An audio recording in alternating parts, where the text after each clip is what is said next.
Love this podcast? Support this show through the Acast supporter feature. It's up to you how much you give, and there's no regular commitment. Just hit the link in the show description to support now.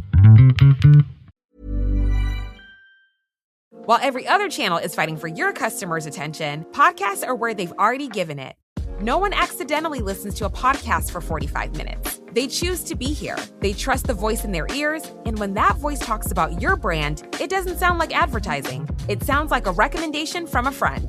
Acast gives you that trust at scale. Digital precision, host-read authenticity, and performance data that proves it worked.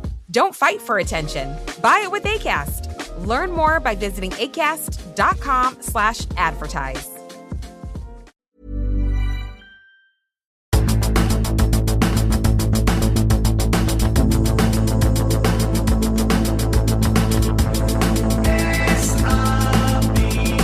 Welcome to our Birmingham City Retro Podcast, Stories of the Blues, with author Keith Dixon, member of the Birmingham City Former Players Association, Peter Hall, producer Mrs. Browne, and myself. Joining us tonight is one of the most charismatic, greatest, iconic Birmingham City players ever, Garry Pendrey. Gaz, how are you, mate? Great to see you, and you're looking so well. Thanks very much. I wish I felt as well as I look. Before we look at your journey to St Andrews, let's just briefly talk about Big Ron, because it was Big Ron that connected us. And when you left in that first training session you had with West Brom, it's a great story. Oh, you love that one, yeah, don't you? I thought it was great. Big Ron loves it as well. Oh, I know. It was. I remember. I didn't really want to leave Blues, but there comes a time when you have to go. And Ron wanted me. He'd seen me do very well in a couple of games, and he said what he wanted me to do. He wanted me to cover for Ali Robb, cover for Derek Statham, do this, that and the other. You know what Ron's like. He's charismatic, sells you the club, does all that. And I thought, yeah, great, we'll do it. There's another story whether you add to it later, but the first training session, I mean, you got to remember, I've come across from the road, Birmingham City. We've struggled our arses off a bit that season. And like, I've come there, there's Ali Robb, Brian Robson, Cyril Regis, Brendan Batson, all these, and you're a bit nervous anyway, you know. So Ron always has like an 8v8 or something like that, because that's him. Loves the game, loves the football. So he's on the side with his shorts rolled up and all that. We're playing away, doing something, playing. All of a sudden he's gone, oh, stop, that's it, everybody in. I thought, whew, there's a bit of coaching point here straight away. So he's gathered us all in around the circle, and he's gone as he does, Ron, he goes, and nobody'd ever called me this before. He went, Pendo, I don't know what you've done for 15 years across the road, son, but we pass to each other here, okay? I went, oh my God, I didn't know what to do. I was like, I'm looking around me, but I think all the players knew. I knew afterwards what he wanted to do. He just wanted to get, you know, I'm the gaffer, and this is it, and this is what we do.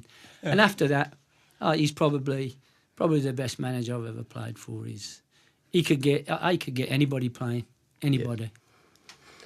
And let's pay tribute to the 1956 FA Cup finalists, which yesterday, it was 70 years, the last time we went to Wembley in the FA Cup final. Yeah. Keith, you have written a wonderful book about the great Gil Merrick, 551 appearances for the Blues. So let's just have a little bit of a testimonial and kick the ball about in 1956, which was, at the end of the day and at the end of the road, our greatest ever season. Yeah, sadly, yes. Yeah, yeah, a long time ago, isn't it? Yeah. Yeah, well, Gil told us a lot about told me for the book a lot about the cup final, because obviously we went there as red hot favourites. Yeah. I mean, we played every game away from home, beaten Torquay 7-1, Leyton Orient 4-0, beat Sunderland in the semi-final 3-0, and you know we were red hot favourites. Did you go to any of the games, by the way? No, I was only 10. Yeah. You're always trying to bring my age into it. Well, the average age is about 76. If I left the room, it'd go down to about 40. But it was great because I watched it on the telly. Yeah. And we was in Sheldon, obviously a Blues hotspot, and we had this 10-inch Marconi, black and white. and all the neighbours come round who are Blues fans to watch the game. But it was a massive disappointment, of course. And there was lots of conjecture as to why we lost the game. There was even to the point of view that Trevor Smith had got pissed the night before. Did he? No. Okay. Did you, Gaz? No. Ever? No, never. Then there was never. Few Never. players from arguments- Chelsea used to. The argument about the shirt, because we wore a white shirt, but it Yeah. was a woolen, probably wasn't Like a woolen, rugby but shirt, but wasn't it it? was thick. Eddie Browne said it was like a waiter in a restaurant, Yeah. and it was really heavy. Yeah, and so that was talk. And then the real reason was the fact that at half time there was a massive row because we were 1-0 down, and as Gil said, we were a second half team, and we came in. We had a really good half time chat, and on this occasion, Len Boyd hadn't played as well as he might have done, and that was potentially one of the other reasons we lost it because he was. But he was injured. He went was into the game. Oh, He yeah, did, played, he? yeah. My old man always blamed Len Boyd for Yeah. Blues losing the 56 Cup final. He said he should never have played. Yeah. He To wore be some fair, sort Arthur of Turner corset. said I the think same. he has to wear some sort of corset to play or something. Yeah. Yeah. Yeah, But he's well- captain of the team and, Yeah, and they're in the FA Cup final. You can understand it. But the week before the cup final, picking up on that there, my old man was a barber, a mobile barber, and I went to Len Boyd's house. He cut Len Boyd's hair, so my old man had a haircut on when we were in 1956. My biggest claim to fame. But he went there and he was obviously cutting Len's hair and asked the obvious question: Are you going to be able to make the game? And his wife, a lady called Doreen, said, "Yeah, he's playing. He'll play regardless." You know, and my dad's and me, we were sort of. I'd never seen domestic before, but clearly she knew that Len was going to play regardless, and that was obviously considered to be a factor. And I think it was, in fairness, it was certainly a factor. But for Gill, it was half time because apparently Arthur Turner came in. Arthur Turner, the manager at the time, came in and just the language was vile, and laid into Len about his performance. And as Gill said, normally that's 15 minutes or 10 minutes was all for the Blues was always about what we're going to do in the second half. Sure. That never happened. So they went out not only losing 1-0 but totally demotivated. Yeah. And then obviously we lost 3-1 in the end. And Len Boyd never played again for the Blues, did he? No, never played again for the Blues.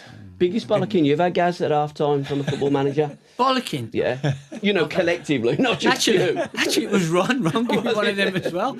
We played Liverpool. We played Liverpool, and Jimmy Case was on the right wing, and I was in the time at left back then, so Statey must have been injured, and I think we were either 1 or 2 down at half time. He come in at half time, and he was going at everybody. And he went to me. He went, "You from Winson Green." Winson Green, you've not laid a glove on him. That Jimmy, he absolutely tore into me. He was an hard bastard, though, wasn't he, Case? Jimmy Case. Yeah. It was good times. Romulus, he used to do some tricks, you know. He'd say to you, "Stop me if I No, you cut carry on. You just Stop go, me." go. He comes. He often tells people, you know. He says, "I never do anything on Sunday afternoon. Never do. Always make sure I don't do anything at all." He said the last thing I did on a Sunday afternoon was sign David Mills. Say no more. Honestly, but this once, Yeah. and this was, you got to remember, this was before they had all the dugout things like that. There used to be like benches that you'd sit on. So we sat down there in the substitutes bit, and Mills is on there. So Ron's come down, I don't know, about half hour from the end or something like that, second half. He's come down and he's gone, "Millsy, get warmed up." So as Millsy's got up, Ron sat in his seat. Millsy's kept walking up. Ron warned him, never put him on. He just wanted Millsy's seat. He would do, honestly. And he had, it's not a horrible thing really, but you know. Yeah. And he was a lovely guy, He David was a good player Mills. at Borough as well, wasn't he? David Mills was the nicest guy you'd ever wish to meet, right? Absolutely. He had a horrendous accident, didn't he, in the tunnel at Newcastle. Did you not know? No. Head-on crash. This is serious. Head-on crash. They totally rebuilt his face. Bloody hell. Unrecognisable. Really? So this is Ron again, isn't he? He's somebody done an interview or something. We're in office. He said, "I had an interview with David Mills the other day. He come in to see me and he he wanted to do this thing because he was a reporter then. Must have been after he retired and all that finished. And Ron was sat behind the desk. And somebody said to him, well, how did you recognise Mills? Because how did you recognise? He said, I just threw my ball and he miscontrolled it. It's like, you wouldn't think of it, would you? Horrendous. But again, that's the big man. And he does that in all. He loved Millsy. Yeah. You know what I mean? He really loved Millsy. Who was the most charismatic Birmingham manager that you had? I mean, Freddie was a bit of a travel guru as well, wasn't he? Freddie was like, well, when he finished, he went to, was it Minnesota, and Yeah, he opened a travel agency. Yeah. Well, you can just imagine one of the first things we had. We'd gone to America, but another time, at the end of the season, we went to Australia, New Zealand, and Tahiti. For 3 weeks. Yeah. He'd had a long season. 3 weeks. 3 weeks. Honestly, it was unbelievable. And Freddie would love it. We went to America one big pre-season. We were outside New York when the New York Jets, I think it was. You played the Cosmos, didn't you, Blues? There's a good one. Yeah. We played the Cosmos. So Freddie had just signed. Bobby Hope had signed for us from West Brom. Lovely Good man, player, and a good player, Bobby. Good player. So we went to play him, and it's on the AstroTurf. And you know what the Yanks are like? They're all like, and number 1 is whoever it was, Garry Pendrey. And number 2 is, I can't remember who it was. But they went, and number 7, folks, you got to believe it, it's Bob Hope. And he just comes strolling out. It's like that, they were all cheering and everything. They just did it brilliantly, you know what I mean? God. You got to believe it's Bob Hope. You touched on Liverpool with West Brom, but you'd played Liverpool in 72, 2nd of December, 72 for the Blues, when we had a goal disallowed. Yeah, the 4-3 goal. Yeah. Won it. Your memories of that, because the ball, the goal that was actually disallowed. Put the ball in the box. It was a great little ping over. I actually put the ball in the box. I think I'd knocked Keegan down, or whatever it was, and I stuck a big ball in the box. And Clements went up with Staunton, and I think it was Smoothie. I think it was Bob Atton. Yeah. And Staunton went into Clements, and the ball fell down, and it ended up in the net. Yeah, it did. I thought Smoothie got a touch, Bobby. But the ref blew for a foul. And you're thinking, well, no, it's just plain as the nose on your face. Like it's just gone in. They've collided. So that was it. He put the ball down. Somebody knocked it in back as they did then, kicked it long. And it used to be Toshak and Keegan up front. And it used to be Toshak flicked it on, but it won't. Keegan flicked one on, and Toshak smashed it in the bottom corner, 4-3. Yeah. But nobody knows why that goal was disallowed. Nobody has ever given the reason why that goal was disallowed ever. But we've always done relatively well there, because we were 3-0 up there once. Yeah. And won 3-2. Ramsey won it. We were 3-0 up there and won 3-2. I was at that game. Yeah. Jim Montgomery made a fantastic save in the last couple of minutes in that game. Monty was great. I used to room with Monty sometimes. Yeah, he was great. He was a great lad. But that one with Sir Alf, he swore at the end of the game, didn't he? Alf. You nearly give me a fucking heart attack. Alf, his first, like his first meeting in the old Nissan huts at Almden, we sat down there, and he said, Alf Ramsey, isn't he? It's Alf Ramsey. So So we all sat in there behind him, and Alf stood up there. And he's gone, right, I'm Sir Alf Ramsey. I'll be taking over for a short time period. We will play just like Yeah. 4-4-2. And that's how we're just like That's that. just how he spoke. That's just how he spoke. Just like yeah. that. And funny enough, I was talking to Wanty the other day, and I couldn't remember it much. And somebody had said to him, well, what do you want us to call you? Is it Boss or Alf or whatever? I mean, and Tony reckons that he said something like, well, I wouldn't want it to be Alf. I don't particularly like Boss. So I think Sir Alf. But he was all right. I found him. Now, who was the manager when we went on tour and Gary Jones and Kenny Burns were playing a game of pool in a bar? Have you any memory of that? I know exactly what you're on about. Do you want to elaborate? That was in... Belgium, wasn't it? It was in Belgium. Yeah. And I'm not too sure. Alf might have been there, but I don't know whether he was there. You know, he wasn't in the bar, yeah. No, he wasn't. Yeah, He definitely definitely. won the bar. He definitely won the bar. No, and it was a pool table, and we'd had a few drinks because it was either a night after a game or it was pre-season as well, and Burnsy as usual, and there were some people playing it, and there was some young birds over the side or something, but they were with some guys, and he got the cue, just flicked it up the backside like towards the thing. Oh, and that's it. It went off. Boom. That was it. Oh, it's going. Well, we're all on our toes out the bar as quick as we were. And I think Withy got an ankle injury, and he couldn't run. He couldn't run very fast. You know what I mean? And it was that was But they didn't catch. I wasn't that quick, but they didn't catch me. They're big buggers. But you had a lot of fun, didn't you? As On players, tour. then. And it's a different. it was. Wasn't it? It's a different. You said something earlier, I think, about drinking and that. In the period that I played, the main period, which I think the 70s, and I've spoken to a lot of people about the game, and they think that was the best era. I do. The best era is exciting. You had exciting players. The football was progressive. You had men playing. You didn't get any play actors. The vast majority were our own, either Irish, Northern Irish, Scottish, Welsh, English. The vast majority. I would think 99%, something like that. There weren't many. And I'm not having a go, because the foreigners are brilliant. Don't get me wrong, brilliant. But it was that sort of era, and it was a little bit drinking era, especially Liverpool. All sorts of stories in Liverpool. But I got honestly to say to you, and I know for a lot of the others, I never went out. If we played on Saturday, I never went out after a Wednesday. Never. Yeah. Never in all the years. And I used to.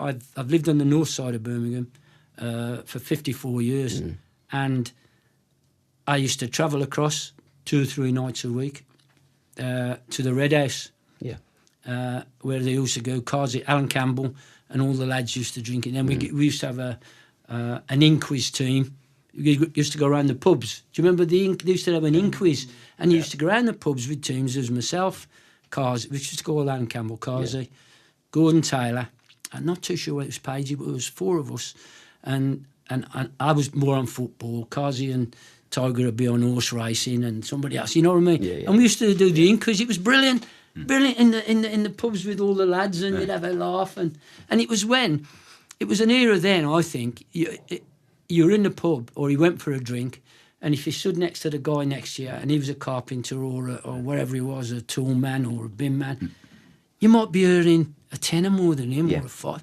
You were on the same level, really, and lived in the same streets. Well, the players were much closer to the fans now than they are now. You know what I mean? It's a totally different era, and I understand all that. And the players that play today, good luck to them. Yeah. I hope doing as much as they can, because it's a short career. Yeah. As long as they give what they got, and the majority of them do. I hear people have a go at players, but I would think 98% of them are honest kids that have come up through the game, whether they've been born in Spain or Argentina or around here, who've worked hard and been lucky enough to, what I think anyway, is a surreal profession.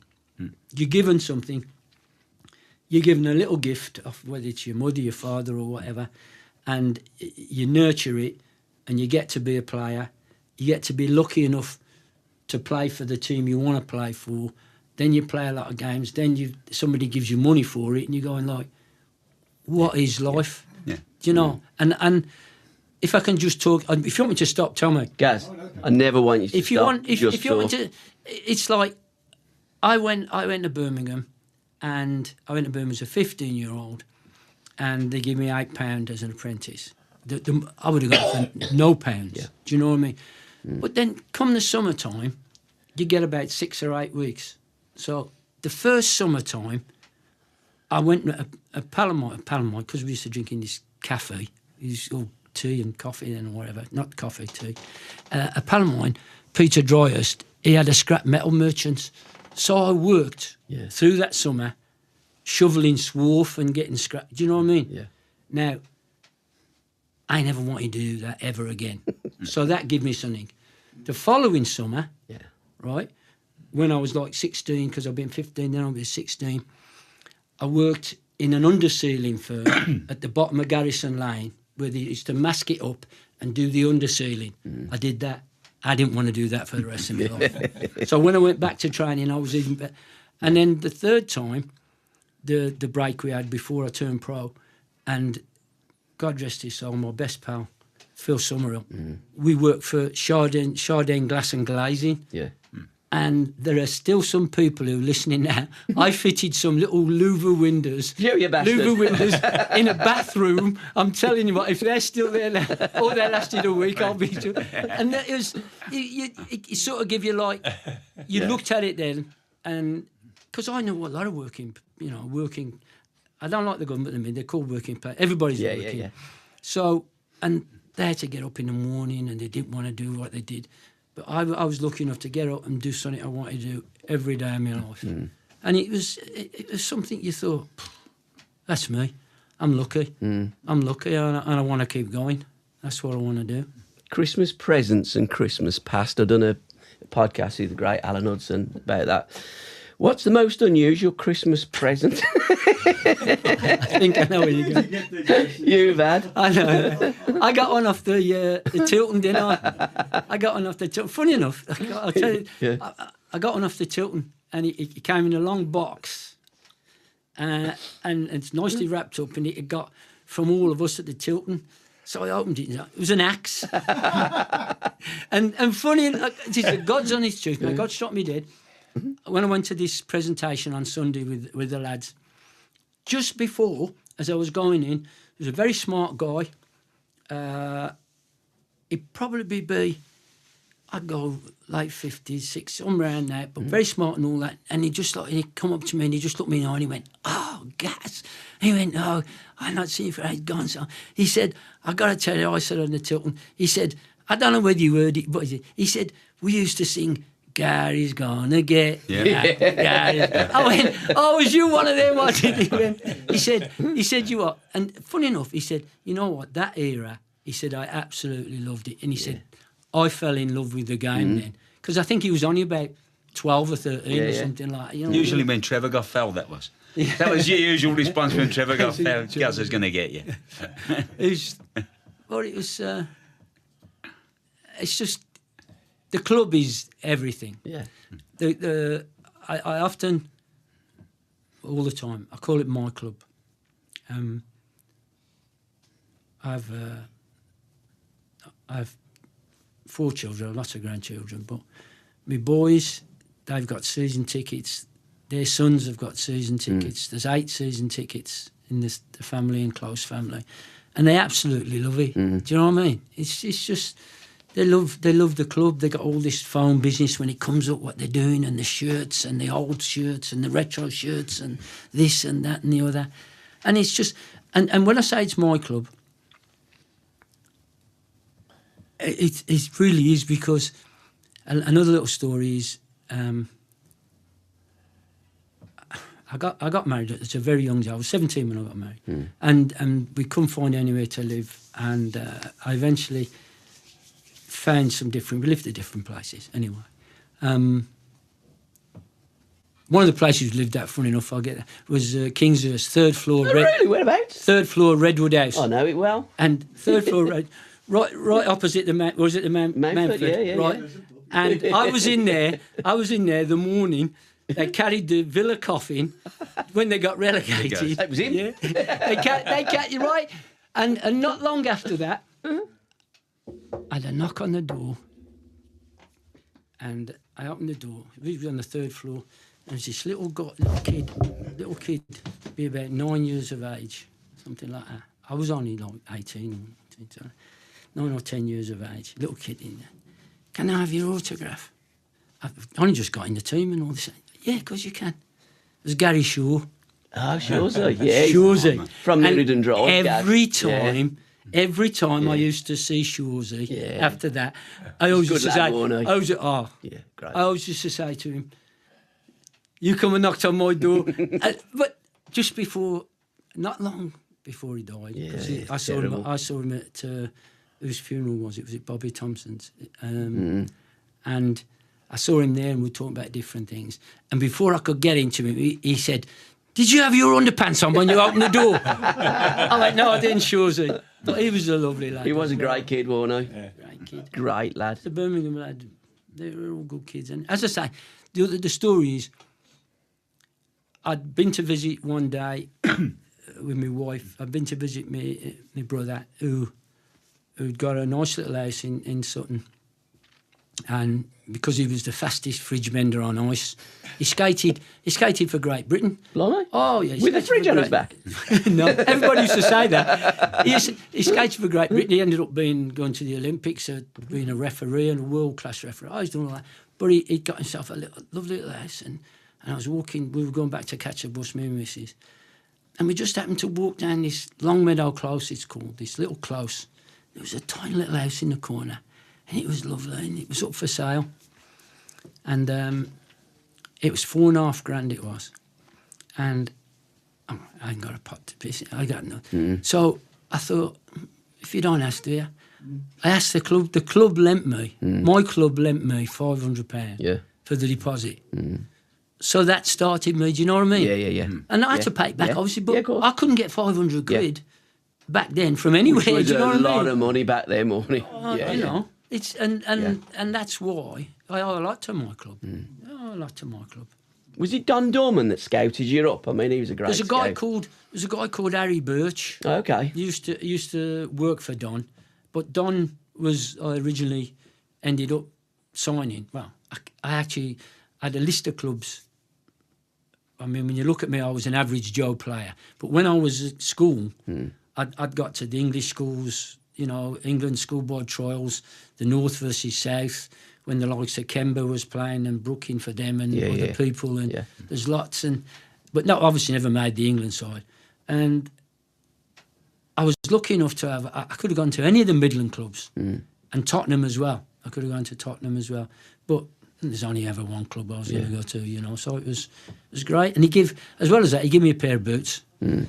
Brown boots. No, that's the other story. You know that, don't you, Gav? So he gave me a pair of boots and he gave me Dad 20 quid, which was, I think, was more than my Dad's wages then. So that sealed it. That sealed it. And then the night I signed for him, it was a Friday in '64.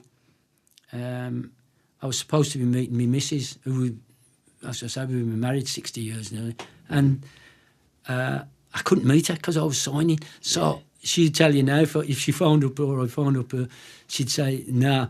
I had to send one of my pals that I used to go out with, I had to send him up to meet her at the Grove Cinema in Handsworth, because we lived in Handsworth at the time, to say, "Garry can't come and get you, but I've come to get you because he's signing for Blues today." So she always gets me with that one. Your debut, Gaz, who was that against? And your first goal, was that against Cardiff, 71? No, I don't think so. My debut was either Palace or Bolton, I can't remember. It was Palace or Bolton. 5, I think we won 4 or 5 on my debut. Can you remember the season? I'll tell you. I've got all the games, 69. from when I was born. Well, I've gone 63 because I was born in 64 and gone through all them. The first time I saw Pendrey was against Cardiff as a goal. But that was a Christmas cracker, wasn't it? Oh, that was that was at the railway end. I put that in the top corner edge of the box. It's one of me 5. Yeah. What year was that? 71. It was the year of the promotion season, wasn't it? How instrumental was Bob Hatton? Why'd you call him Smoothie? Does he like smoothies or is he smooth? No. Bob used to have. See, he'd have a jacket on, but he'd have a check shirt with a striped tie, or he'd have a striped shirt with a check tie, and so we used to call him he's smooth. But he was a good player. I mean, if you think about it, as I go back to the 70s, we're just going to have that little conversation. Yeah, we do. Before we get into that. When you think Latchford, Francis, Hatton, Taylor, Burns eventually, because Kenny was behind them. The bookie. You know, you got like goals. There are goals and excitement everywhere. And I keep saying this, I will say this till the day I die. It's one of the things that Strack always used to tell his teams, Gordon Strachan, when we were working with teams. If there was nothing happening in the first half, and he'd say, like, there's been no shots, no tackles, no goals, so what have we done?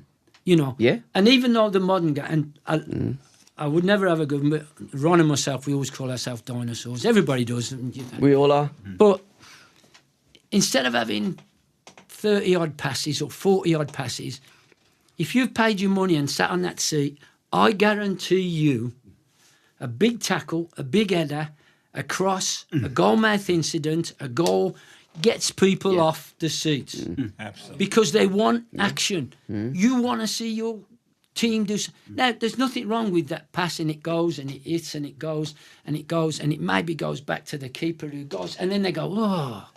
No, they'd rather see it go up there, somebody make some sort of it, and they have got a bit way back towards that Blues. I think they've realised you need pace and strength in the Championship. You also need a bit of directness. One of the reasons, talking about the current team, one of the reasons the fans have not taken to the German centre forward is that he's not a traditional Championship English centre forward. He's got the size, but he can't. He won't challenge for the ball in the air. Exactly. And he knocks it off first time all the time. He won't hold it up. And it was interesting. There was a game first half of last season where it was taken off, and we bought the fella on who went to Charlton, Lyndon Dykes. Yeah. To be fair, I don't think he's a very good player. I think he's he's a big, average, old-fashioned centre forward. Effective. First ball in the air, played up front. Dykes challenges a centre half. It was the biggest cheer of the day because of what they'd gone for the hour before. Do you know what I mean? That's what I'm saying. When you go there, you go. It never changes football, don't it? It never changes. It never changes. It's still the same. You go. It's still in there, isn't it? You go. Yeah. To I think a Tuesday or a Wednesday night, drizzly evening under lights. Yeah, special. And the game's away. You could be anywhere. It's interesting now, Gary. It is. You've just said something about Francis Latchford-Hatton. You just said that, haven't you? Yeah. We were at an FPA meeting once, and somebody, I don't think it was one of us, but somebody said the Francis Latchford-Hatton team, because that's often how it gets referred to. And Broads looked at Malcolm Page and goes, "Are you sick of hearing that, Malcolm? Yeah. Francis Latchford-Hatton team, as if you didn't play in it." And Malcolm said, "Well, I've always worked on the basis I'd rather play in their team than have them playing against me." No. See, I know Malcolm. Well, I know Malcolm very, very well, unbelievably well. I was with him just the other night, and some of us have to carry the piano in. Yep. To enable somebody to play. Yeah. And believe me, the likes of me and Malcolm and Tony Wantive and all this, we don't mind. I don't mind because I know it's going to get me. As I say, I'm going to go back to that earning a little and getting something again. If they can get me my win bonus, and it's what you want. Wanted to go back to contracts. You signed the first professional contract I signed because I was on an apprentice. £14 a week, £8 appearance. £8, that's more than half your wages to get in the team. Money. Right, I'm going to make sure I'm going to get in the team. I don't care who I'm going to trade over. What Seriously. was the win bonus with that, though? So 14... It used to be like about four quid for a win, £2 for a draw. You know, but So it's worth the win, your isn't it? appearance money Yeah. is, you know what I mean? Over I can remember, 50%. I went with, I'd have only been about 17 or 18, I can't remember. We went to Arsenal, and I was either 13th man.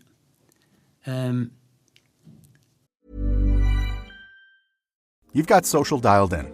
Search is doing its thing. So why do your marketing results look the same as 6 months ago? That's because you're fishing in the same pond as everyone else. Podcast listeners are a different audience entirely. More engaged, harder to reach through traditional channels, and ready to act when someone they trust makes a recommendation. We're Acast, and we put them right in front of you. Browse thousands of the world's leading podcasts, book host reads or run your own ads, and track every conversion in real time. Same skills you already have, brand new results. Acast. Acast.com/advertise. I wanted, because they didn't have subs in there, I don't want that sort of something. Anyway, they got a draw, but I think they might have been in the cup, because we got £4. I remember getting £4, and I hadn't got any shoes at the time. I went to Ravel's in Birmingham and bought some shoes. They were about £3.6. It wasn't even the decimal then. They were like £3.10 or whatever it was. You know, it was like, it was like the dogs. It was. It's unbelievable. Do you think, Gaz, in that team, because that was a good team. It was a team that I sort of grew up with, if you know what I mean. I thought it was an exciting team. Yeah, it was an exciting team. Everybody mentions the front three. Goal scorers get the attention anyway, and they were great players. But do you think Alan Campbell ever got the credit he deserved in that team? I would say that to you because he's one of my big... stories. He made that team tick, didn't he, really? The stories of me and Kazi around the world, honestly. But what a player he was, Alan. I was with him just at Phil Summerall's funeral just the other week, and we always have a laugh and joke about... when we went to Tahiti. We went to Tahiti and we'd had a few drinks. This is what I'm saying, had a few drinks. And we went and lay outside, like in the sun. We had big blisters on our back. So we went back to the bar.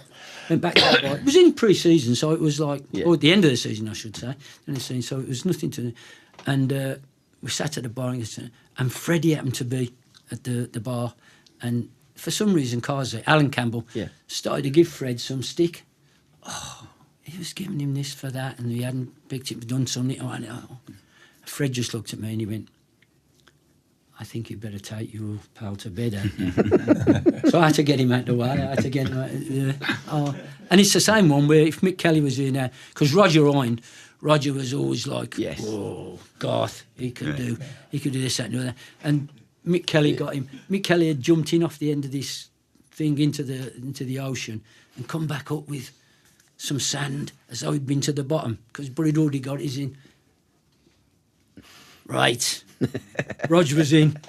But he kept coming up. He couldn't get it. It was about 200 foot deep. He couldn't. But you could have Roger, you know what I mean? But it was more bark than bite, wasn't it? Exactly.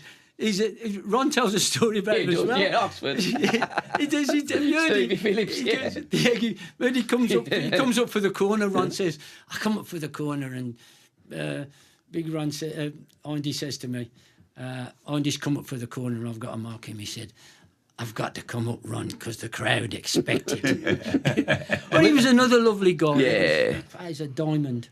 A diamond. And I can remember once, I'm not too sure, it was at Luton or somewhere, no, you haven't got... You remember the old polystyrene things used to... Plastic... Yeah. They were in squares? Yeah. Roger was like one, and he jumped up, went straight through the polystyrene suit, you know what I mean? And there was another time at Leeds where we'd never score a goal. We didn't. All the time we played Leeds when I was there, we never scored a goal at Leeds. Ever. And then we went there this one time. So we've come out the tunnel, hour and 20 minutes before the game or something. Roger's marching up from the one corner flag to the halfway line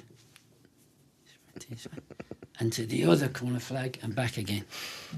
So we've all gone back in the dressing room and Roger's gone, because he used to take notes, because his Uncle Bill Shankly used to do that. He said, I've got it. The one half's longer than the other. So the one half they play it to feet where it's short, and the other half they'll play it off that. And we just looked at him. He believed it. Oh, right. It was about 2 yards difference. What they got to do? They were just top players. Oh, absolutely. You just couldn't get near them. You know, oh, dear. If you could replay one game that you played during your career, what game would you like to replay and why? I think it did tell you, didn't I? Go on. I think it'd be the replay at Main Road. Oh, hang on. Ding. No, please. Yeah. No, that's one of the best games I've ever played personally, I think. But we just need to win it. To lose it the way we did. You know, my brother, and as I say, Ken, and my brother-in-law, Graham, they used to travel all around the country and watch us.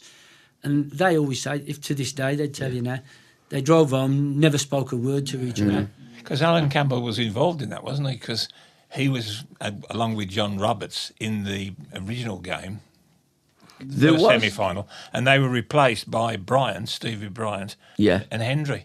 So no, I moved. I played left back in the first game. I played left centre half in the second game to replace Roberts, presumably. Yeah. John Roberts didn't play. Kazi played. I think Kazi played, didn't he? Did he not? No, he's replaced by Hendry. Yeah. That surprised me. That. I'll get the book out if you like, mate. Yeah. You're probably right. Yeah. Sure. Well, he's written a few books, hasn't he? But we played more than well enough to win that night. Because on the Saturday, we should have gone out. Oh, definitely. We were hopeless. Yeah. You know, in all honesty, we were hopeless. Tell you the truth, guys, I just wish Joe Gallagher had never equalised. Yeah. Because Main Road is my worst ever memory. I follow Blues everywhere, and it's the worst moments I've ever had watching Birmingham City. I mean, we're like, we played them off the park, and you're thinking, where do we play them next, or whatever? Do you know what I mean? Highbury wasn't supposed to be at Highbury. The next one was going to be Highbury. That was your thoughts, you're thinking. And then when they bumbled into it, and it's like rolling past, that, and it's like... John Mitchell. Oh. Yeah. Well, we brought You him done to- a Return of the Penguin, and I took him up to the E57 club. E57 club. Well, Garry And you know was what? there. Garry was one of the... Yeah, he got lost. He ended up at the Belfry rather than my house in Cook's Lane. I said, I wish your directions was fucking bad in 75. We'd have been playing Fulham. Sorry, we'd have been playing West Ham. But yeah. And then when he went on, because he went on stage, he was with you guys. Because Joe, I got the microphone and I says, Joe, can you talk us through John Mitchell's goal? And he did, because Joe's a great talker, isn't he? And I give the microphone to Mitchell, and this Cockney voice has gone, Joe, I think you were a bit slow that night. And Joe nearly fell off the stage. He's gone like that. And then you said, I'd like to welcome on stage goal scorer that night, John Mitchell.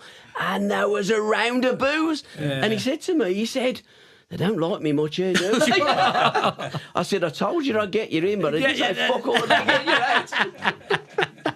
It was a good night. It was a good night, but he was a good bloke. I mean, he said to me, Paul, I'm ever so sorry. As I've said to But you, it's my job. 99% of the it's a different era now. Yeah. It's a different era. Somebody somewhere did a thing, the percentage thing the other year when Southgate was in charge, and apparently when he was in charge, all he had to pick on was 30% of the Premiership. Yeah. The other 70 was foreign. Yeah. Well, if you're the England manager and we've got the Premier League, and you can only pick from 30%.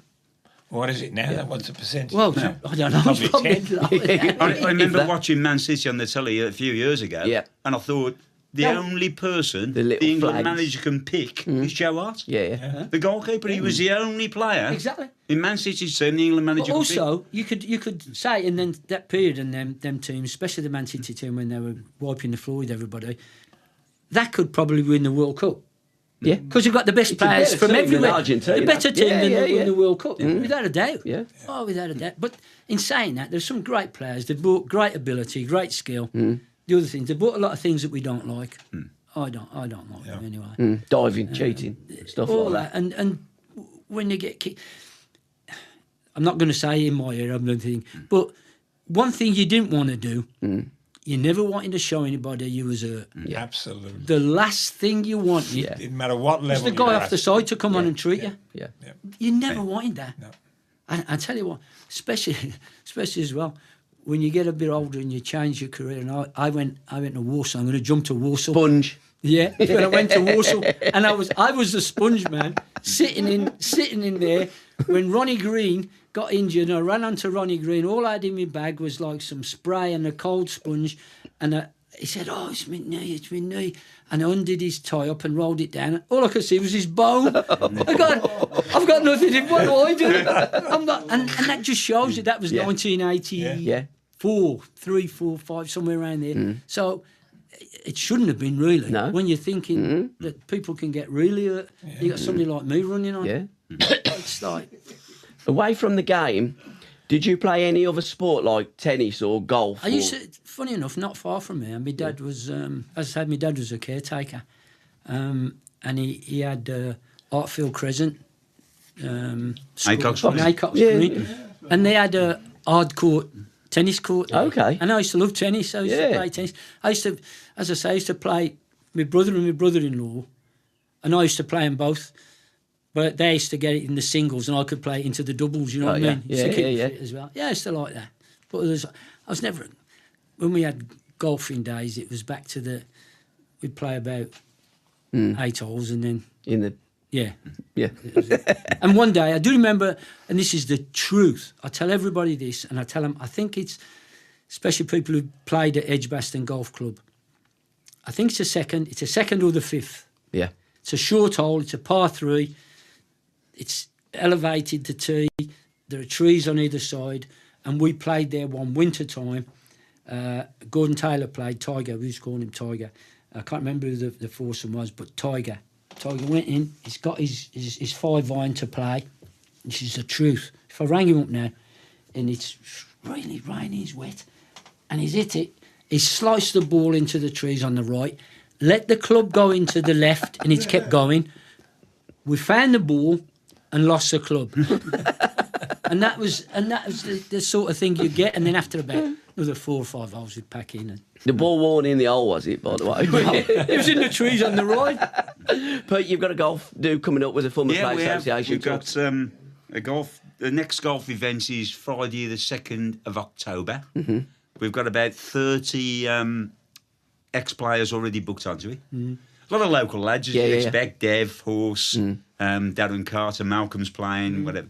But we've got lads travelling as well. We've got Mick Harford, Tony Coton, David Dunn, Jonathan Hunt, Liam Dyche. So we've got a good spread of players from different eras as well. And we've got 3 companies at the moment sponsoring. Yeah. Mills and Reeve, a firm of solicitors. Mm-hmm. MJ Boyce Limited, a mate of mine, Mickey Boyce, who's been me and him were at Orient together in 72. That's another story. Our last couple of weeks at school, we wagged school and we ended up at Orient in 72. It was our office furniture. Yeah. So we got 3 sponsors. But you're looking for more. But we need a few more. I'm going to send you a flyer that you can put on your social media, sort of outlining what the sponsors get. Mm-hmm. But it'd be a really good day. It's an Alton Golf Club, where Malcolm and Mike Wiseman are members, where we've had them in the past. I'm not a golfer. No, neither am I. But I've been down there, and it's a beautiful looking golf course, you know. And it'd be a really good day and good evening. But I'll give you all the contact details. It's Friday the 2nd of October. It's during the international break, because a lot of the ex-players still work in football. Yeah, sure. So they still work for football clubs. So, we had to pick the international break to do this. One of my early memories of Garry, just mentioned Orient. Orient away. Was Orient 72. Yeah. So me and Mickey Boyce, last few weeks of school, just 16, said to our parents, we're going to Orient. No, you're not. Yeah, we are. Yeah, and they knew we were going to go. So we ended up on some coach from Smith's Coaches in Sparkhill or whatever. It was a fun night. Yeah. We were behind the goal. We were behind the goal where Bob Latchford ended the winner. Didn't realise half the people behind us were Millwall fans.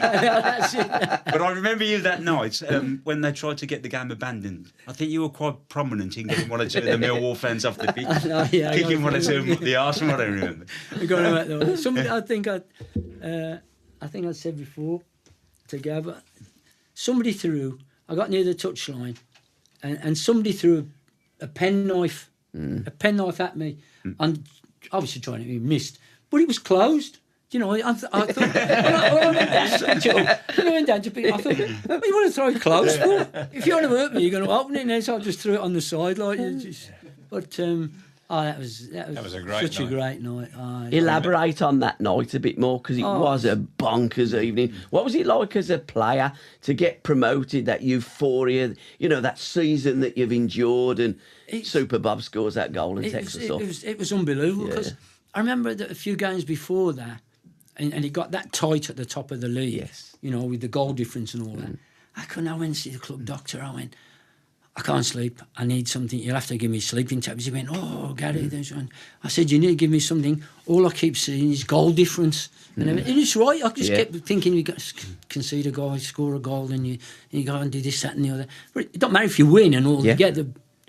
But it was nerve wracking, and it was a massive relief. Do you know what I mean? It was a massive relief for everybody, for the fans and for the club, for what it had been through before, I don't know if you know this, Gaz, but the final whistle at that game was the first time all season we'd been in the top 2. I think, we hadn't been in the top 2 all season. We hadn't. We'd worked our way right up. Yeah. I think we started somewhere about 17th or something like that. And then worked up. We were in 6th for a long time, I think. And then we just got, but it was... It was right. I think the team was right. You know what I mean? Yeah. The team was right. The team. Well, Norwich won the league under Ron Saunders. We hammered them at St Andrews 4-0, I think it was. Let's have a look, Pierre. I've got all the results from 1963 onwards to 1972. They beat Millwall 1-0 with a Bob Latchford goal that may have been. They beat us 3-0, didn't they? Down at Millwall. Yeah. Barry Bridges scored twice, I think. Your mate, Barry Bridges. What happened when he went back to QPR? I was funny enough. I did the 150th with him at the club a few months back, and we said the same thing then. But about 18 months before that, go back a couple of years now, a pal of mine, John White, who's had a box for 50 years close on. Great bloke.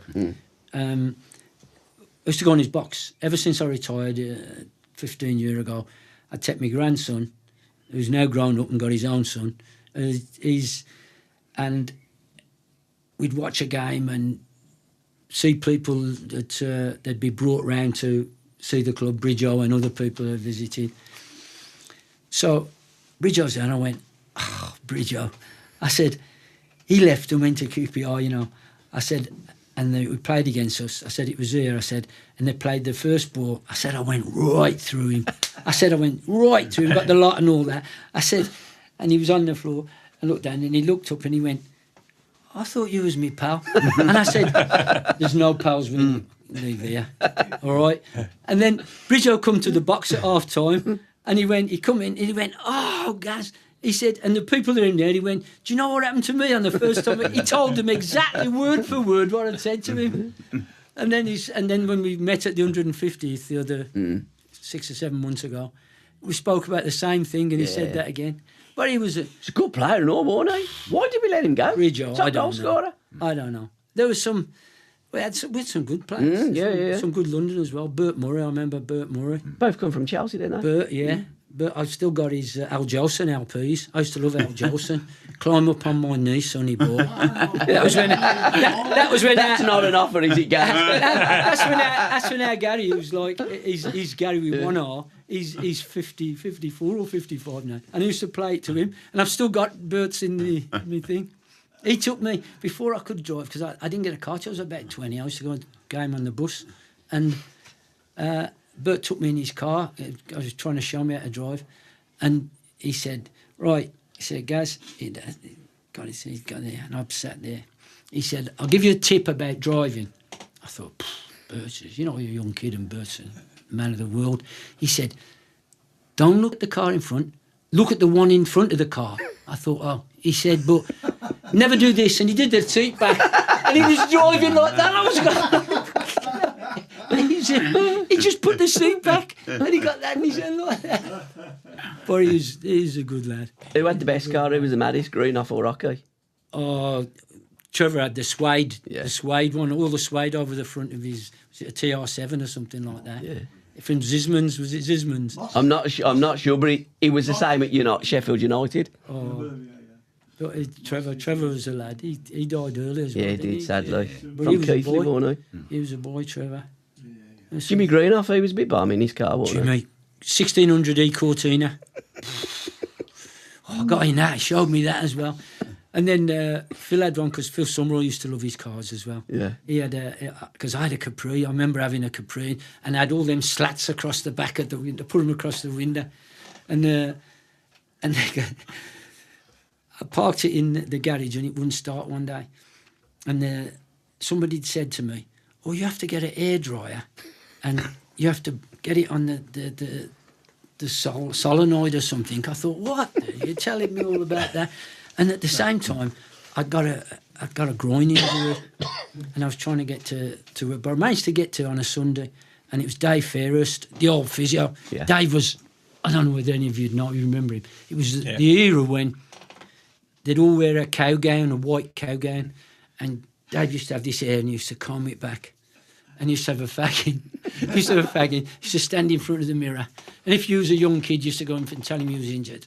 Dave, I've done my groin. I think it's my groin and that. I can feel it. When I pulled the gate around this morning, I know what it is, guys. Yeah. I know what it is. Don't pull the carriage door around. That's what I do, you know what I mean? It's like... And then you go, or if you had a bit of treatment, it'd be some talcum powder.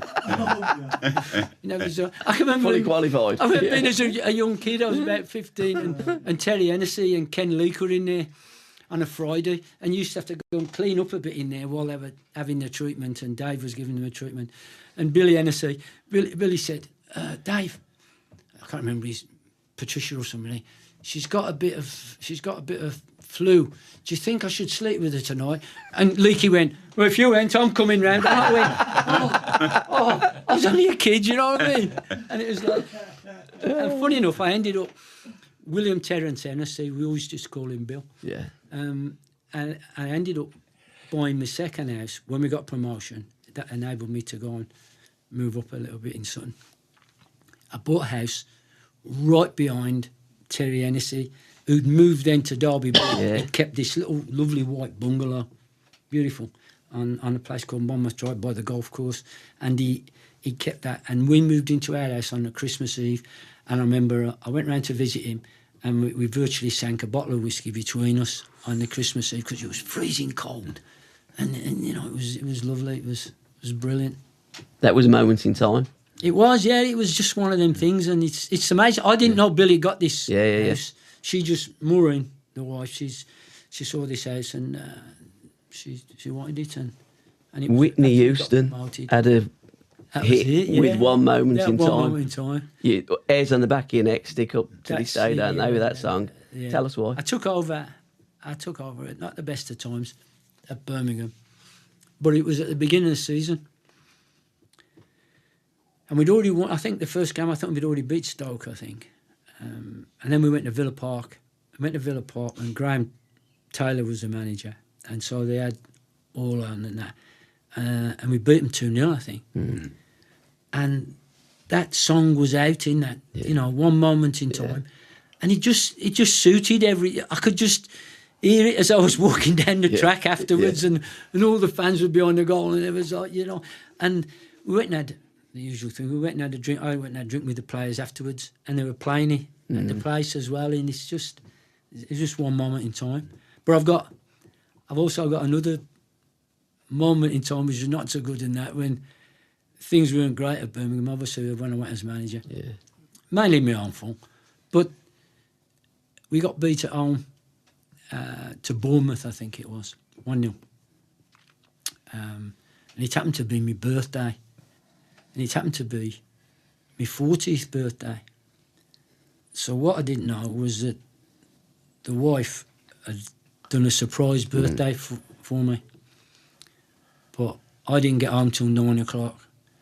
And when I pulled into where I lived, there was all these cars and all around there. I thought, what are these people doing here? Through a haze. And then I went in, and it was like, oh, happy birthday. She was absolutely raging. I bet she was. Raging. Because I should have been home like it was. But and you were right in the mood for a party, weren't you? Yeah. Oh, well, I was all right then when I got in there. But I'd been to Lorenzo's, which I shouldn't have done, obviously. That was one hell of a restaurant, wasn't it? It was brilliant. It was a go-to place for Lorenzo's was great. Everybody used to go there, and he put things on. When Trevor had his first baby, Matthew, he put a thing on for Trevor there, and he'd do all that because he loved Trevor. And he's a great guy, great supporter of the club as well. Well, he'd support all clubs. Yeah. Because he wanted to keep his restaurant. Yeah. It was an unbelievable restaurant. When Trevor made his debut for England, 77 against Holland, they made a cake for him.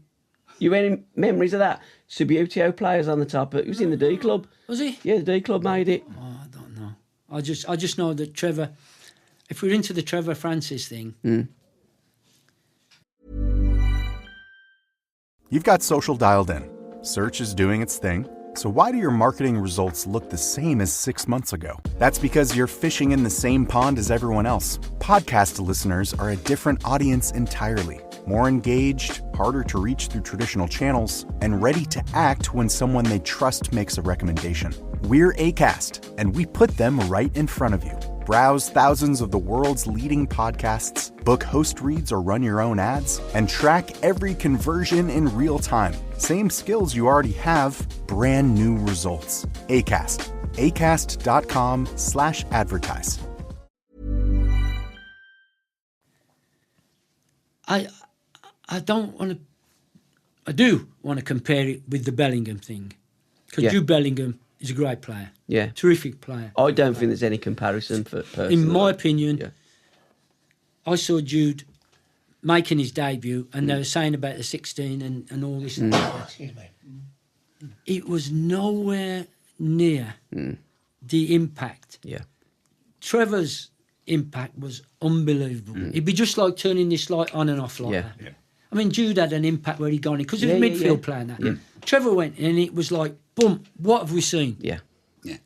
Tony Want has a thing, he said it, they used to do the key. Tony always used to say, do you ever used to see the Keystone Cops? He said, when they were very fast. He said, I used to think Trevor used to run, but he did. Yeah. He ran across the top of the ground. He was terrific.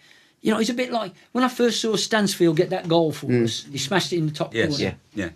A couple of seasons back. Yeah. And I thought, Paul, you don't have to remind me of Trevor, because he ran across the top of the ground very quickly. But Trevor was lightning, and Stansfield was quite quick. Trevor was lightning, and he had everything going for him. I think when he started scoring his early goals and that, I can't remember him getting a tap in. I can remember him, I don't know whether it was Bolton at home or somebody. The ball was played up on the halfway line to him, and he took it on the half turn with the centre half coming tight, and they could play. He flicked it over his head, he ran away and smashed it in the bottom corner. Yeah. But you thought, that's Trevor. Yeah. You didn't think, what a goal, it's Trevor. And he used to... we weren't... Well, I didn't think we were really close friends now, because he broke into the team and he was all right. He was one of the younger lads, Garry and all that. And then he'd come and sit by me after an away game, and he'd say, how did I do? What do you think I could do better? Did I do this wrong, or did I do that wrong? And he thought, whoa, he really wants to, he talked to you, and that was it. And then he, out of nowhere, so he's getting married to Ellen, and, will he be my best man? And you're thinking, like, okay, he's a friend, obviously a good friend, because we're all a good group and a good thing, but he's not like Kazi was, and some of the others, and Phil, and all the boys that you got, your drinking pals and that. But he was such a nice kid, do you know what I mean? And was there anything he was bad at? Peeling spuds. I think he was shit at peeling spuds. What, he was bad at anything domestic. Yeah, exactly. Because he lived with Tony, didn't he? In Tony's house. Domestic. He couldn't do anything to me. He had, in the latter years of his life when he was in Solid, I know for a fact he was living in an apartment place, and he'd ordered some furniture which was too big, couldn't get through the door.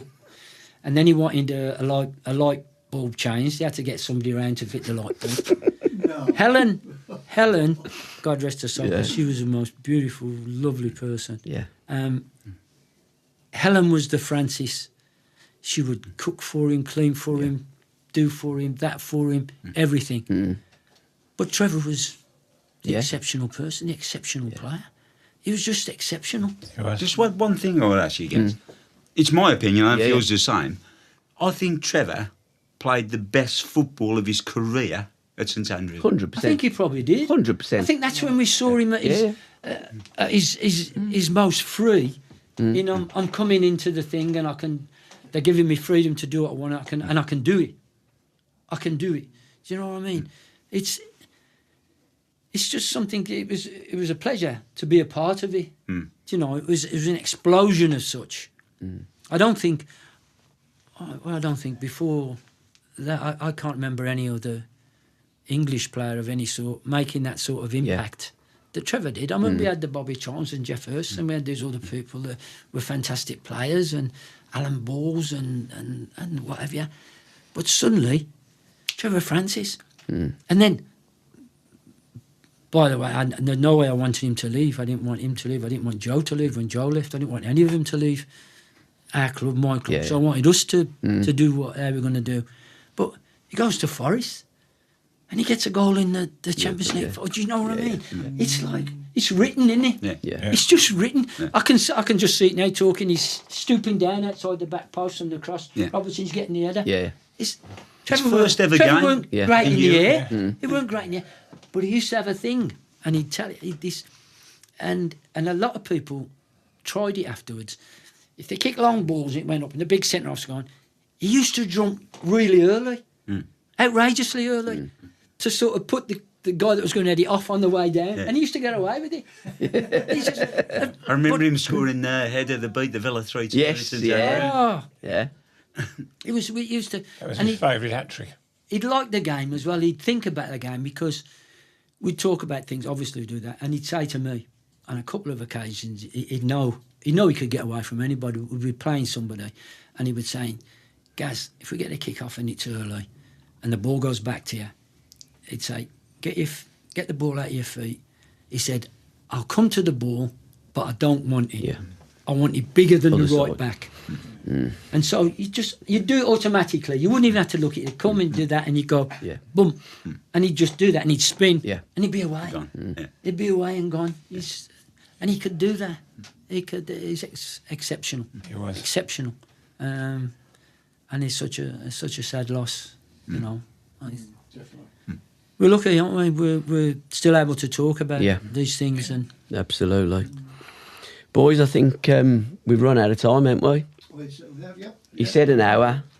We've done an hour and 10. All right, yeah. Very good. Time and a half now, again. But I go on all night, again, I think you can though, can't you? You can. When you're just sitting there jabbering and talking about the Blues and having a trip down memory lane, it comes back and just great memories, aren't they? And you can do it forever. And all put in Keith's wonderful book. We've got to give a shout to his book. Yeah. Have you got that book, by the way, Gaz, or have you seen it? 150 years of Birmingham City. Have it. I've got it's that a many fantastic. things. I've got everything about the Blues is in there. I've got a big plastic box, and I've got all programs in and things in and whatnots in and. I used to have all that till I got divorced. I was trying to find the one where I got. I think it was 7 weeks suspended. It was before they used to do the games. I got 7 weeks suspended. I couldn't play for 7 weeks. I was going to say, that's someone in your front door, isn't it? That's the front door. And I got 7 weeks suspended, no money. I think I was only 20 because I got... What did you do to get 7 weeks? I'm going to tell you, this is what it used to be. I think we'd gone to somewhere like Belgium or something. We played a pre-season game. And I got sent off, but I should never have been sent off. Yeah. It was like a foreign pre-season friendly, and I got sent off. And I'd put my foot up a bit on it. I didn't even touch the guy, and it's just serious, nothing and this, that, and the other.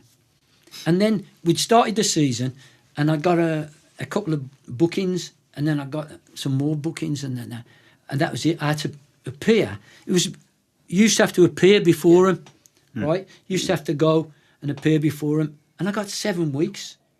And I thought, 7 weeks? It's like unbelievable. And it was 7 weeks with no money because you couldn't get money. They're not allowed to pay you, your club. So the lads used to have a collection like that. As I say, I was married with a baby and we had a flat and this, that and the other.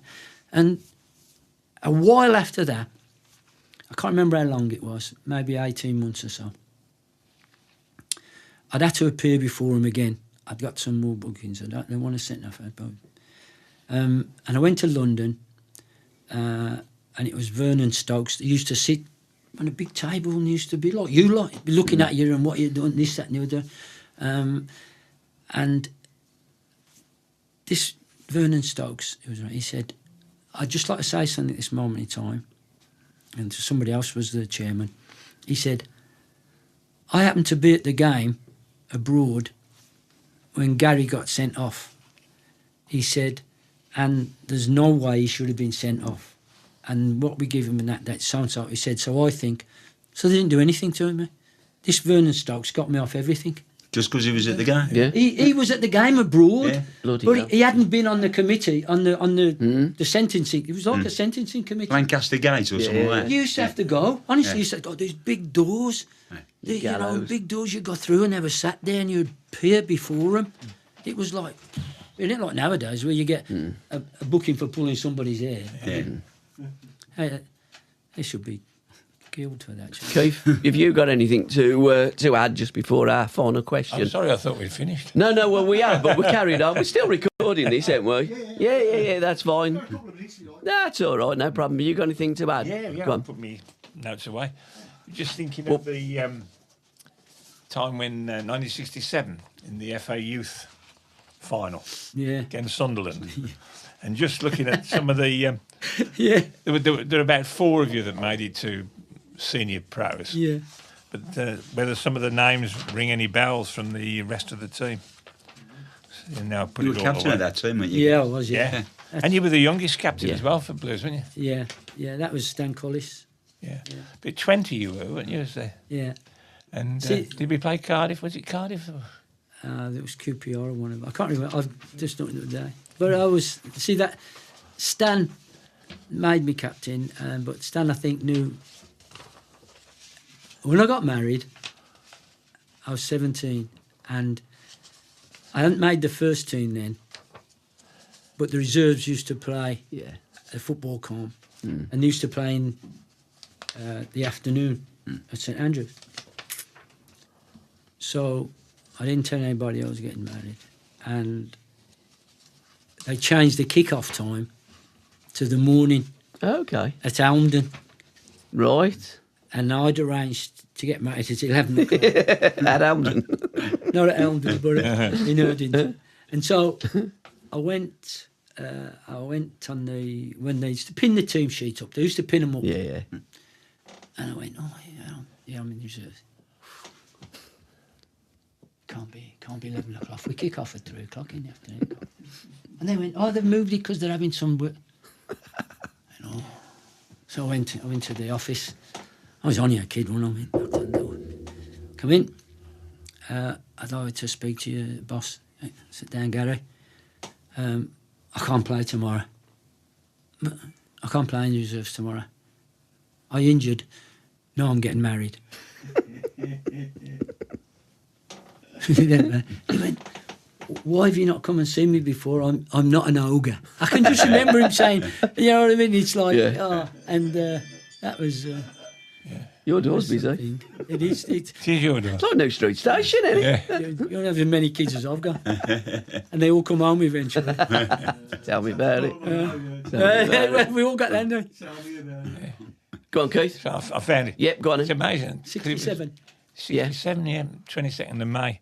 Colin Suggett scored for Sunderland. Did he?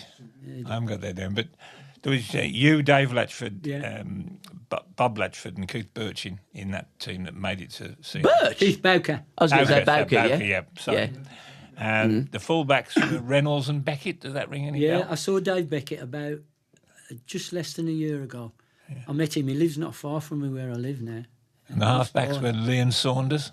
Yeah, John Saunders was a big Welsh lad. Yeah. Steve Lee. There goes a tale, you see. Steve Lee played for Erdington and Saltley when they got to the final of the English Schools Trophy. And Steve was a good player. Yeah. Steve was a better player than me. Steve was a good player. But how things don't go for you, do you know what I mean? Yeah. And he played in a team, Erdington and Saltley, and used to have this big guy up front. They called him Mo. Yeah. Right the way down the line, Mo married my wife's cousin. Blimey. And we've been the closest of friends. We've been all around the world. Yeah. We've been all around the world. He's took my wife when I was on tours. He's took her to Miami and other places. We've been all around the world for the last 30-odd, 40 years. It's amazing. Yeah. And even when we went to... If I tell you this one, you don't have to record. No, we are recording it, so if it's, still going. He come round. Yeah, we'll all juice. And he was a hooker for Sutton Rugby. Giant of a man. Right? Giant of a man. But Ron would love him as well, because his party piece was If I Was a Rich Man. And he could sing, believe me, he could sing. But we're at Celtic, and they've come up, Gillian and they'll come up to visit us. And then we've gone this little restaurant. It was our anniversary, November the 5th, and we beat Rangers 2-0. We went to this little Italian restaurant. Takes about 40 or 50 people in there, not many more than that, on the Saturday night after we'd won and that. Gordon Strachan came round, bought some flowers, right? It's packed, absolutely packed. So, and Big Mo, he calls my wife his sister. He always calls his sister and that.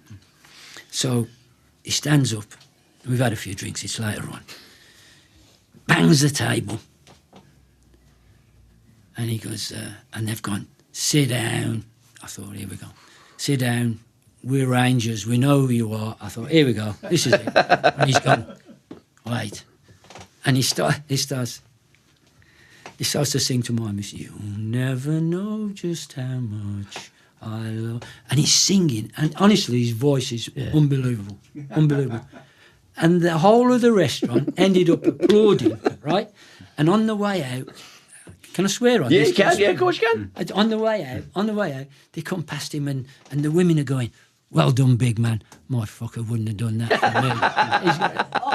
It was like, and it's funny how things happen in life. And he played in Stevie Lee's team. And I saw somebody the other day that was talking about him. But as I say, Steve, and that Steve's in there. Steve was a good player, midfield player. And when we were growing up, he had a car as well. He used to pick us up. He used to pick me up when I was in Kingshurst, take me to work. Who else was in there? Was there any more names? Up front, it was Rushworth. Dorset. Yeah. Rushworth is a little right winger, fast, tricky. Dickie Dorset. Sid Dorset was a relation of the Sid Dorset that played for Dickie Dorset. I think he played for Wolves and scored loads of goals. Yeah. Oh, right.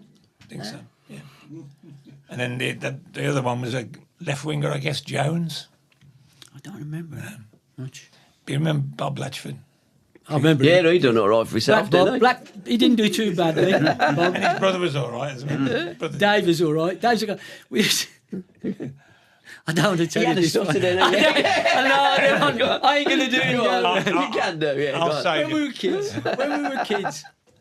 kids, it's Max Stokes Street, because Max Stokes Street was brilliant. On the corner of Max Stokes Street, it's not there now, obviously, was the cafe we always eat. You used to get spam and tomato cobs and this, that and the other when you were kids. But when you finished all your work at the end of the day, be late on the day, because you might have been painting the things or cleaning the dressing rooms at St Andrews or picking the weeds out the grass or doing whatever, making sure it was great. You used to go to the cafe and have a bun or something and a Coke or a drink or something like that. But somebody always used to have to be by the door to look a bit up that way. Look if the bus was coming, because we had to get to the bus stop quick. So it was Dave's turn this time. So we're all in there. It's away the counter in there. And Dave's come to the door. He's going, what? The bus has gone. We went, fucking no. You ain't gonna have that again. We ain't giving you that job again. Probably why you done it. It's the same cafe where upstairs we used to get Bertie Auld, Billy Hennessy, Ken Leake, the gaffer of the thing. They used to have the 3-card brag. They used to play the 3-card brag upstairs. And when you were an apprentice watching, you were watching. Yeah. And I can never remember. Paige, you'd probably remember. He used to have his cow gown on, the guy that owned the thing, and he used to put his money in the pocket, his 10 bob notes and this, that and the other. And Bertie'd be playing, 10:30, he'd go, oh, how about that? He'd have 10 bob. Seriously, Bertie'd have 10 bob at his thing, and he'd wait till he'd go, there's that 10 bob blind. And Bertie's just saying, Bobby Thompson, Scottish Bobby Thompson, used to have his tea. He used to have his tea when he was playing, he'd get his cards, Bobby, and he'd go, oh, he used to take all his teeth out. Wash in the tea, put them back in, full set, put them back in. Was it his tea or yours? Oh, it was his. Because we weren't in that. We were just watching them like kids. And then Billy, tell you, and I say, if ever he got hand, he'd go like. He was a dead giveaway. He was an absolute dead giveaway. But it's like, you used to play cards though, didn't you? Yeah. We used to go on the way back sometimes. We'd stop at the because we'd been playing when John Slunock was there and Mickey Darrell and Phil. We'd play at the Dolls Club and we'd play cards and we'd put money in so one person could sit down. And Slogger sat down this one night and we'd put some money down. We hadn't put a lot down. And Slogger went, he must have moved his cards like that. He went, 10 bob blind. And this guy over there went, that's open. He went, no, you touch your cards. I thought, oh. He went, so I thought, oh, okay, open. And my God be my judge, he had 3 kings. He had 3. It's the first time we've got 3 kings. I think we ended up winning about 18 quid or something like that. If he'd have kept going at 10 bob blind, yeah. It was a proper school as well, you know. Just because he touched his cards. Touched his cards. His cards. Yeah. Rules are rules. Gaz, I don't know if you want Yeah, go on. do you want to have a look at that comment on the left-hand side on the bottom? What comment? I'm very good at reading. Can you read it? What, from Mark? Yeah, on the Is that bottom. Robe? Yeah, on the bottom, yeah. Thanks to Gaz's stories, burnt the missus and mine pasta bag. Funny enough, I got a chicken pasta bag from my lad that's at home tonight. Are you any good at cooking, Gaz? Do you Brilliant. Cook? Oh, yeah. What's your speciality? You do know. Don't you? I had 22 people for Christmas. Did you really? Wow. Fucking hell. Turkey would have been better, sure. I'm gonna I tell you, I've always done it. We've always been very bad at it. There's another quick story for you. Yeah. Always have been at our house, and because I've got a big family, and they all come, and I cook.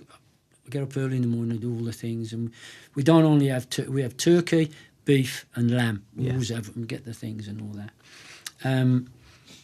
But just 2 years ago, just less than 2 years ago, I was getting up on the 20th of December 2023. And this puts football and everything else, everything in my life in perspective. I was getting up at 6 o'clock to go up to Tesco's, just up the road from me on Princess Alice, to get a lot of stuff for the food and the drink. And I went downstairs, and my missus says, I'm coming with you. I said, no, you're not coming with me. I said, you stay in bed, it's early, 6 o'clock. She went, no. So I went downstairs. And it's like sliding, it's like a change in lifetime, you know. She came to go down the stairs and she fell top to bottom. She broke her neck and she dislocated her shoulder. She was in a cage for 16 weeks, 18 weeks. We bought an orthopaedic bed in the house. And it just, life comes and gets you, you know. Yeah. She was laying on the bed in the hospital, and the consultant came to me and he said, we need to just put the shoulder back in at the moment today. He said, but we've got to be very careful because the spinal cord is right next to, and like, everything stops then, you know, everything. I didn't hear what he said after that, and I didn't hear anything at all. And God bless her, she's been like, you know, when you get things wrong with you, you think, and you moan about this and moan about that. But she's like... We do as blokes. Oh, we do though, don't we? We do, yeah. We're coming from in there. We do. She all right now? She's her neck's not. It's not. Yeah, but the shoulder, which they let her down a lot than that, I think, and just a few weeks back now, just 2 months probably now, she went to see the consultant because they were on about a replacement. We've been on about this replacement for a long time. And they said, well, we've had another MRI, Maureen, and we've looked at it. And I'm afraid you've got some scar tissue on the spinal cord, and if I make a mistake, you would die. Bloody hell. So he said, I'm recommending that we don't do the shoulder. So she's got other stuff now. She's in continual pain, like, you know, she's a diamond. Imagine what is that? She's a diamond, absolute diamond. And that, you know, that just puts Absolutely, everything about whatever you want to do and whatever you're thinking about. And that curtailed me for the last couple of years. I stopped going to blues for a while. Well, you would do. But she's all right. She's all right. Wish her all the best. No, that's good. What a way to finish. Yep. With proper humility and a story that puts everything in perspective, and it's just... Yeah, thanks for listening. Good night, God bless. Keep right on. Ta-ra. No, I went 10 past 7. It's fucking 20 to 8. I said 7:30 just to be down here properly. You are?